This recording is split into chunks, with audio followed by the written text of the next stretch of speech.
우리도 부활할 것입니다. 마른 뼈의 부활처럼 우리도 부활할 것입니다. 이런 제목으로 말씀을 드리고자 합니다. 오늘 여러분들께서 나가실 때 다 계란을 2개 포장했던 걸 받아갈 겁니다. 여러분, 부활절 날 왜 교회에서 이렇게 계란을 줄까? 그냥 여러분들이 영양 보충하라고 주시는 것이 아니라 이 계란에는 바로 부활과 관련된 아주 상징적인 의미를 가지고 있기 때문에 그렇습니다. 암탉이 처음에 알을 놓습니다. 그리고 알을 놓고 잘 암탉이 품고 있으면 이제 병아리로 다시 태어나게 됩니다. 그래서 이 병아리는 2번 태어나게 되는 거죠. 어미의 암탉을 통해서 한번 태어나고, 2번째는 알을 깨고 태어나게 됩니다. 그래서 마치 우리 그리스도인들의 삶이 이와 같다는 거죠. 예수를 믿는 자가 부모로 어머니의 배를 통해서 한 번 태어나고, 육신으로 태어나고, 2번째는 하나님이 우리를 품으시던 그 사랑으로 인해서 2번째 태어나는데 알 모양과 전혀 다른 영화로운 아주 노란 이쁜 그런 광택 나는 빛깔로 병아리로 태어나는 것입니다. 그때 이 계란의 이 껍질, 아주 여기 흑색인 껍질은 무덤을 상징합니다. 그래서 주님께서 다시 오실 때 우리는 무덤을 깨치고 무덤을 열고 영화로운 몸으로 부활할 것을 상징하기 때문에, 그래서 교회에서 우리의 부활을 소망하는 마음으로, 예수의 부활을 믿는 마음으로 계란을 드리게 되어집니다.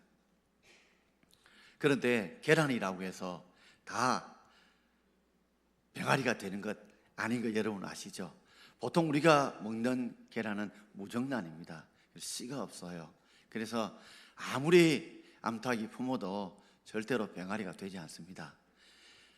병아리가 되는 것은 유정란, 그 안에 씨가 있어야 돼요.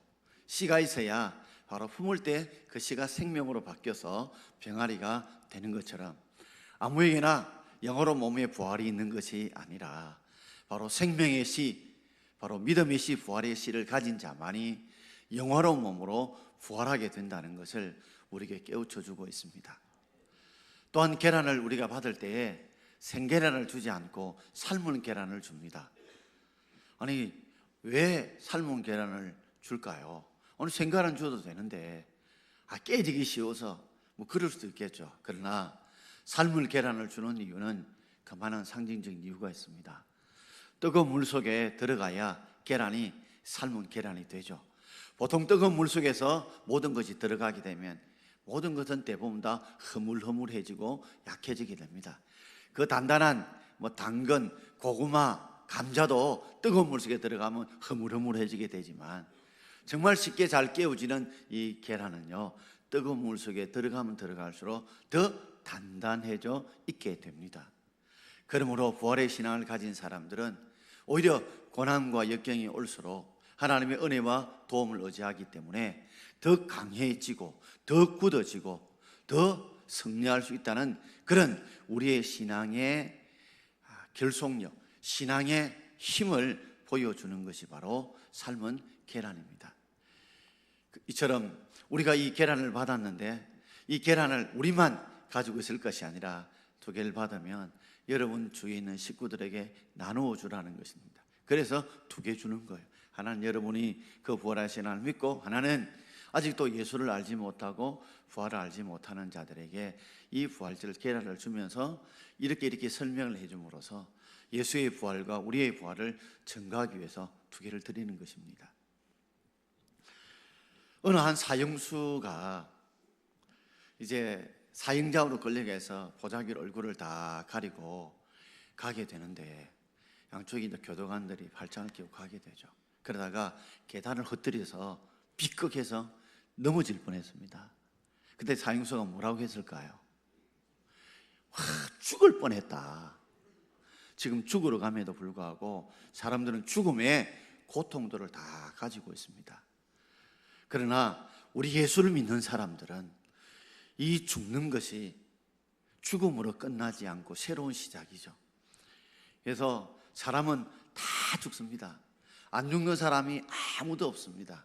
그러나 그것은 명백한 진리지만 사람이 언제 죽을지, 어디서 죽을지, 어떤 병으로 어떻게 죽을지는 아무도 모릅니다.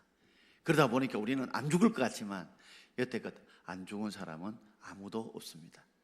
구약의 에녹과 그리고 엘리야 외에 모든 사람이 다 죽었습니다. 그리고 예수님, 그분은 죽었다가 다리에 살아나셨죠. 그렇습니다. 우리가 죽음이 그래서 두렵습니다. 이것이 끝난 것 같지만 옛날 어르신들은 사람이 죽으면 꼭 뭐라고 말씀하셨습니까? 돌아가셨다, 돌아가셨다, 그렇게 말씀하셨습니다. 돌아가셨다는 말의 의미가 바로 그 말이죠. 이 땅은 잠시 왔다 가는 나그네 인생길이고, 육신은 흙에서 와서 흙으로 돌아가게 될 것이고, 영혼은 영원히 죽지 않는 혼인 까닭에 우리 하나님께서 우리에게 생기를 처음으로 주신, 영혼을 처음으로 주신 우리 예수 믿는 자는 천국으로 우리가 돌아가게 될 줄 믿습니다. 뿐만 아니라 우리가 주님 부활하시는 그날에 천군 천사의 나팔 소리로 주님 오실 날에 이제 육신의 이 사망의 몸, 생로병사의 이 몸이 아니라 우리가 영원한 몸으로 부활할 걸 믿기 때문에 단지 죽음의 고통이 있을 뿐이지 우리는 이 죽음이 새로운 시작이고 천국에서의 새로운 시작이고 영원한 부활을 믿기 때문에 우리가 죽음을 두려워하지 않고 이길 수 있는 힘이 바로 그리스도인에게, 부활의 신앙을 가진 자에게 있는 줄 믿습니다. 얼마 전에 돌아가셨던 이 빌리그람 목사님께서 생전에 죽기 전에 이런 말씀을 하셨다고 그래요. 내가 죽거든 신문에 틀림없이 빌리안 그람 목사가 죽다 이렇게 신문 기사가 나거든 여러분 절대로 믿지 마십시오. 저는 죽은 것이 아니라 주소지를 옮긴 것 뿐입니다. 저는 이 땅에서 영원히 살다가 육신의 몸을 입고 살다가 육신의 장막 속에 살다가 내 영혼은 영원한 저 천국으로 주소지를 옮겼으니 나는 죽은 것이 아니라 천국에서 영생한다는 것, 그 소망으로 저는 살아갑니다. 그 고백을 들으면서 이런 고백이 저와 여러분의 고백되기를 주의 이름으로 축원합니다. 특별히 오늘 읽었던 에스겔 37장은요 우리가 어떻게 부활하게 될 것인지 생생하게 마치 그림처럼 우리에게 묘사해 주고 있는 장면입니다. 오늘 저는 두 가지로 생각해 보려고 합니다. 첫 번째는 죽은 마른 뼈들에 대해 생각해 보려고 합니다. 이 에스겔 37장은 인자였던 사람의 아들이었던 에스겔을 환상 가운데에 여호와께서 데리고 가신데 골짜기로 데려가셨습니다. 골짜기로 데려가 보니까 그 골짜기 안에 수많은 사람들의 뼈가 있습니다. 그러니까 얼마나 놀랬겠어요. 그 환상을 보여주고 난 뒤에 오늘 11절 보게 되면 그 뼈가 누구인지에 대해서 여호와께서 에스겔에게 말씀해 주고 있습니다. 우리 11절 말씀을 우리 함께 읽어보겠습니다. 또 내게 이르시되 인자야 이 뼈들은 이스라엘 족속이라. 우리가 에스겔서 37장 읽으면서 현재적인 의미와 미래적인 의미, 현재적인 부활과 미래적인 부활로 이 의미를 우리가 나누어서 적용하고 생각해 보아야 합니다. 에스겔이 보았을 이 환상 당시의 이 마른 뼈들은 누구를 지칭했느냐? 바로 이스라엘 족속들이었습니다. 지금 이스라엘 족속들은 지금 어디 있는 이스라엘 족속들입니까? 바빌론에 의해서 나라가 함락되고 망해서 그들은 저 바빌론의 포로로 살아갔습니다. 그 포로로 살아가는 그들의 삶의 모습이 마치 무엇과 같았다고요? 마른 뼈와 같았습니다. 마른 뼈와 같았어요. 모든 양문들이 다 빠져나가 버리고, 그리고 마치 죽은 자와 같은 마른 뼈와 같은, 희망이라고는 1%도 없는 완전히 캄캄하고 절망밖에 없는 이 마른 뼈와 같은, 아무것도 할 수 없는 절망 가운데 있는 이 마른 뼈 같은 백성들이 이스라엘 백성들이었다는 겁니다. 오늘날 우리의 삶에 마른 뼈들은 어떤 사람일까요? 살아있는 것 같으나 죽은 사람들이 있습니다. 예수를 믿는다 하지만, 교회는 나온다 하지만, 오랫동안 예수를 믿는다고 이야기하지만 아직도 내가 예수 그리스도가 날 위해 십자가에 살을 찢고 피 흘려 죽으셨다, 예수님이 죽으시면 바로 내 죄를 대신하여 죽으셨고, 예수님이 십자가에 죽으시면 바로 죄의 삭선 사망이라고 하는 로마서 6장 23절에 이 죄값을 대신 지불한 것이다. 그러므로 예수님께서 내 죄를 대신 지시고 십자가에 죽으셨기 때문에 내 죄가 용서함을 받았다.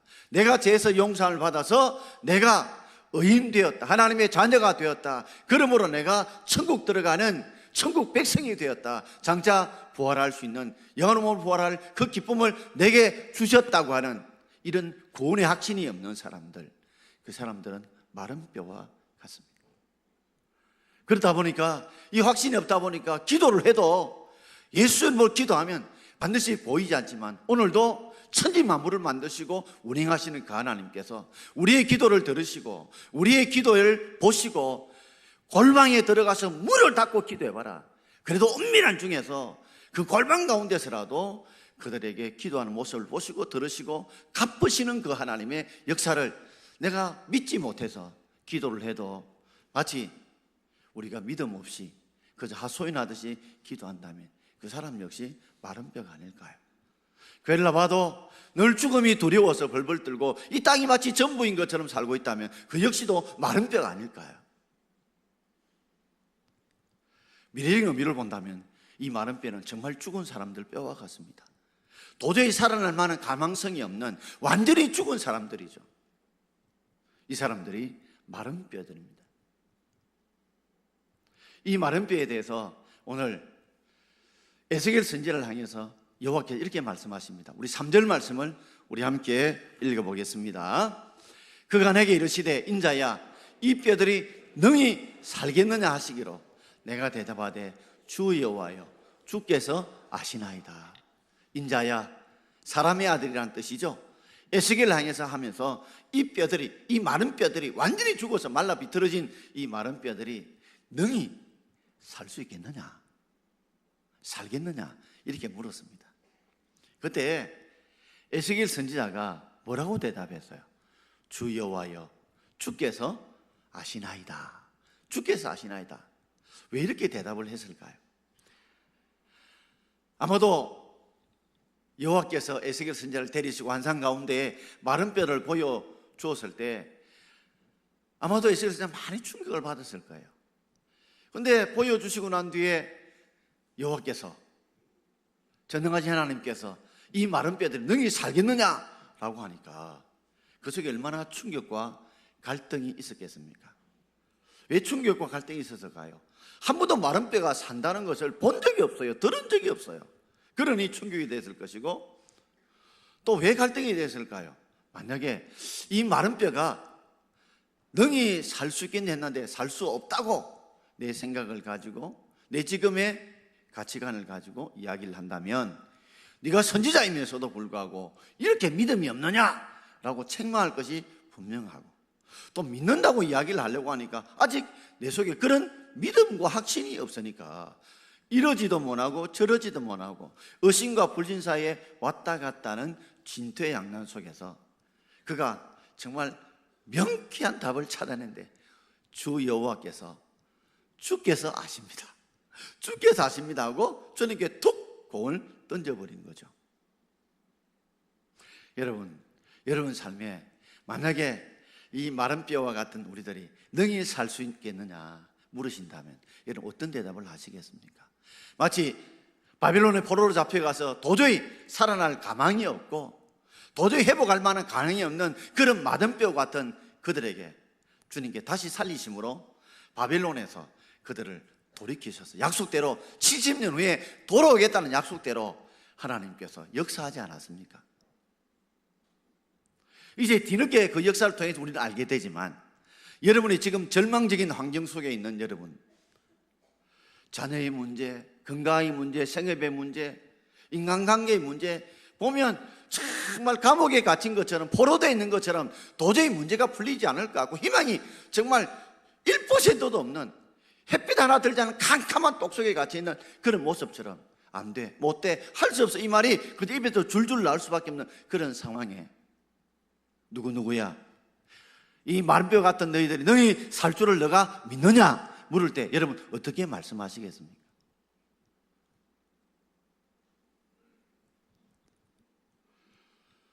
우리 하나님은 전능하신 하나님인 줄 믿습니다. 오늘 그분께서 이 에스겔 선지자를 통해서 살아날 수 있다는 모습을 우리에게 가르쳐 주셨죠. 자, 두 번째는 이제 마른 뼈가 아니고요, 죽은 마른 뼈가 아니라 이제 살아난 마른 뼈에 대한 이야기입니다. 우리 5절 말씀을 함께 읽겠습니다. 자, 5절입니다.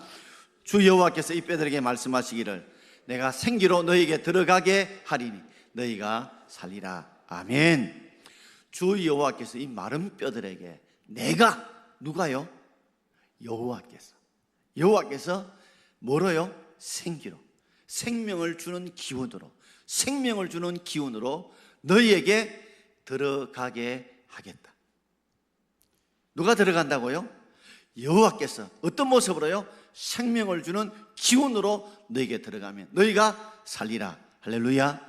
여기에 사는 것은 다시 사는 겁니다. 왜요? 이 마른 뼈는 한 번 죽었잖아요. 한 번 죽었으니까 이제 다시 사는 것입니다. 부활하는 것입니다. 생기라는 말이 히브리 원문에 보면 하나님이 처음으로 아담을 만드실 때 흙으로 육신의 모양을 만드시고 그 코에 뭘 불어넣었어요? 생기를 불어넣었습니다. 생명의 기운을, 즉 여호와께서 친히 생명의 기운을 불어넣으셨어요. 하나님께서 천지 만물을 만들 때도 생명의 기운을 불어넣으셨죠. 어떻게 해요? 말씀을 통해서. 여러분, 세상에 창조주 외에, 하나님 외에 말씀으로 천지를 만들 수 있는 사람이 있습니까? 신이 있습니까? 아무도 없습니다.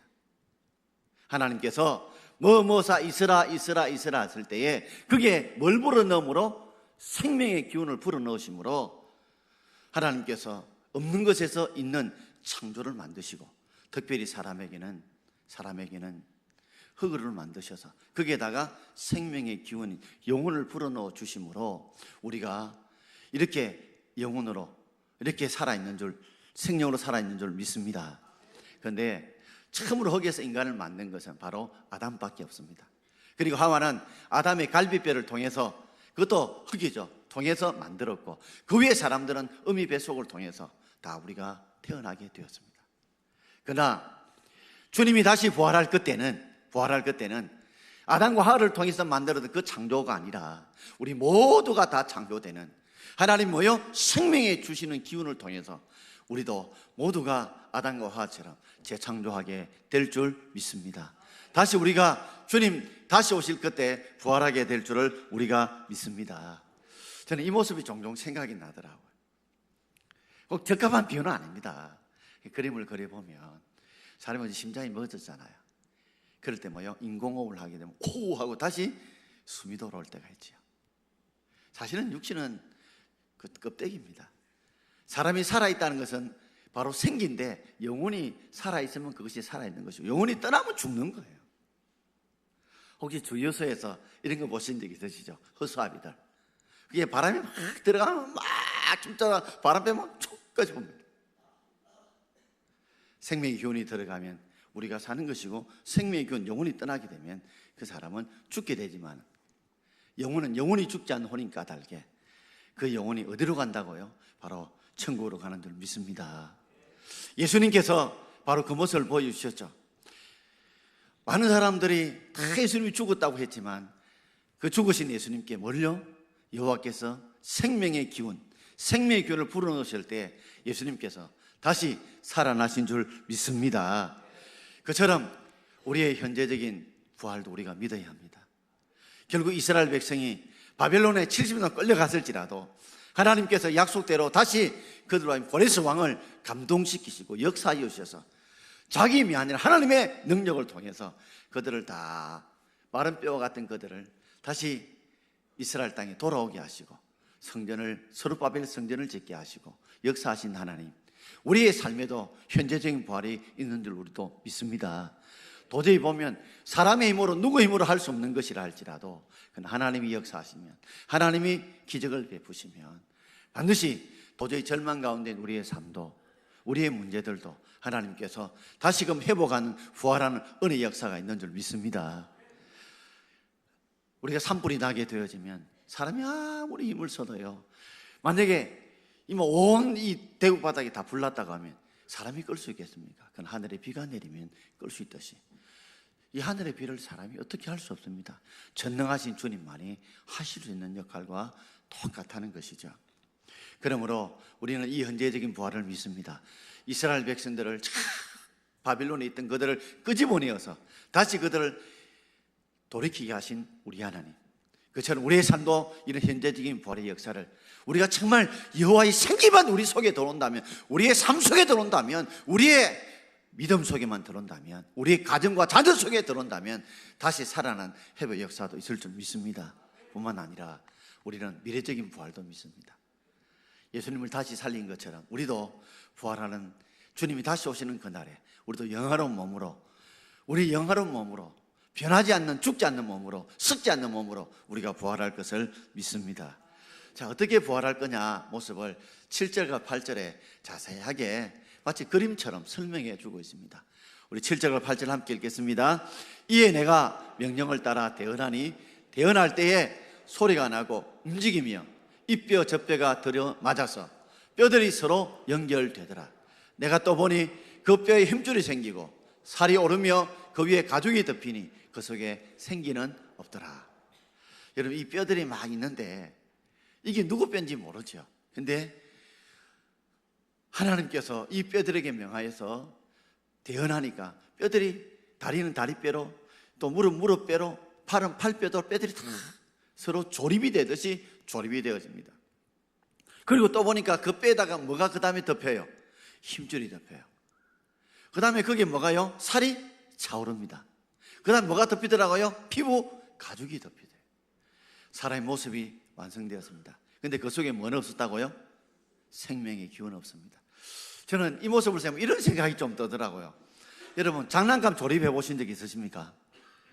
장난감 조립해 본 적 있으시죠? 보면 막 여러 장난감 조립이 있습니다. 그런데 조립하면서 하나 끼워 맞추게 되면, 그죠? 모습이 나오는 거와 아마 비슷하지 않겠나, 그 생각해 봐요. 근데 로봇을 조립했어요. 근데 로봇이 안 움직여요. 뭐가 없어서요? 아직까지 그게 건전지, 그게 생명을 주는 건전지가 없어요. 안 움직이죠. 건전지를 탁 넣으면 어때요? 로봇이 막 조립한 것이 움직입니다. 자, 우리 9절과 10절 한번 읽어볼까요? 자, 9절 10절 함께 읽겠습니다.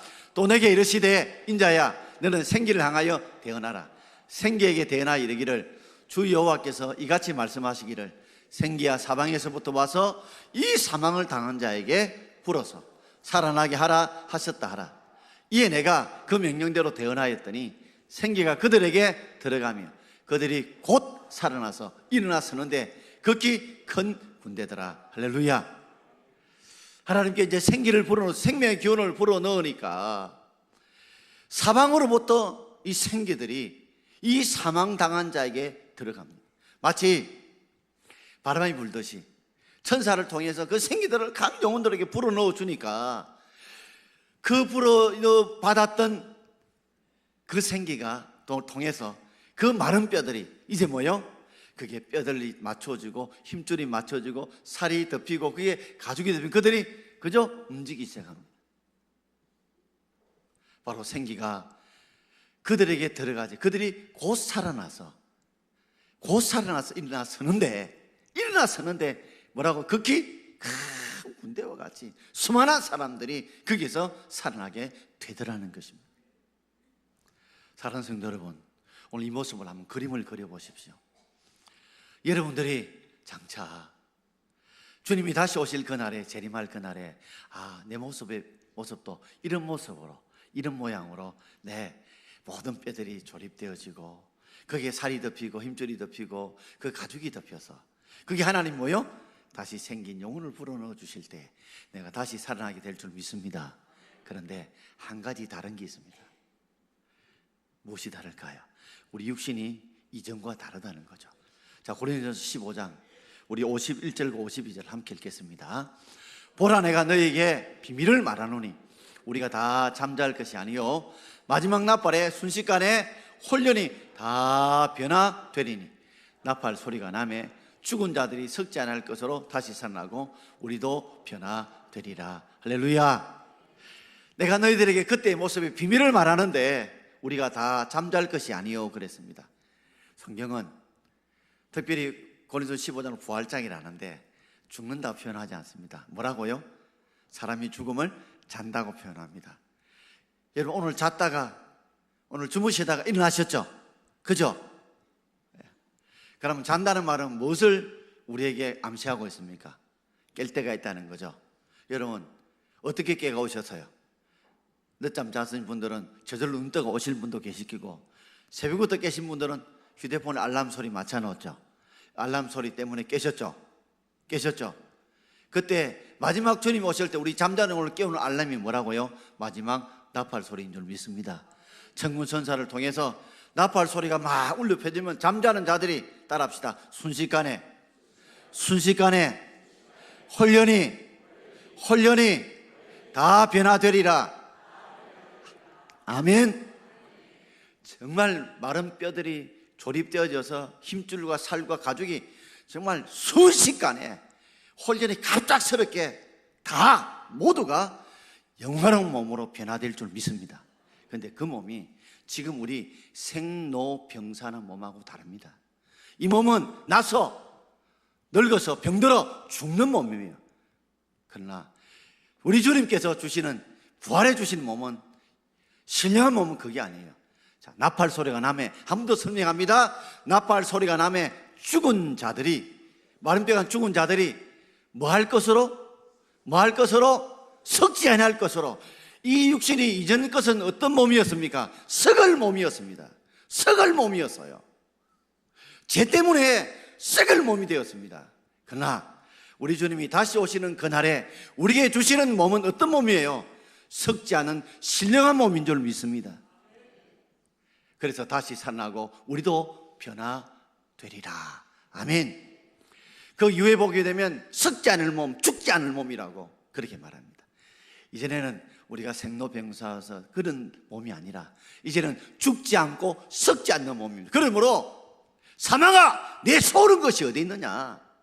사망아, 내 소오는 것이 어디 있느냐?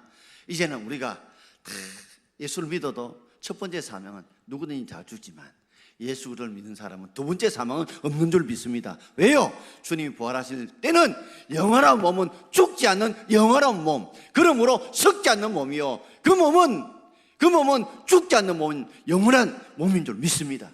그걸 우리는 부활의 몸이라고 합니다. 그래서 우리가 이런 소망을 가지고 우리가 살아야 될 줄 믿습니다.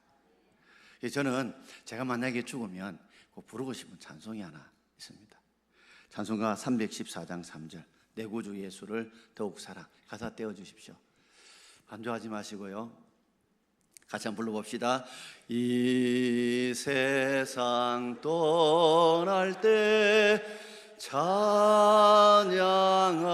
찬양하고 숨질 때 하는 말 이것일세.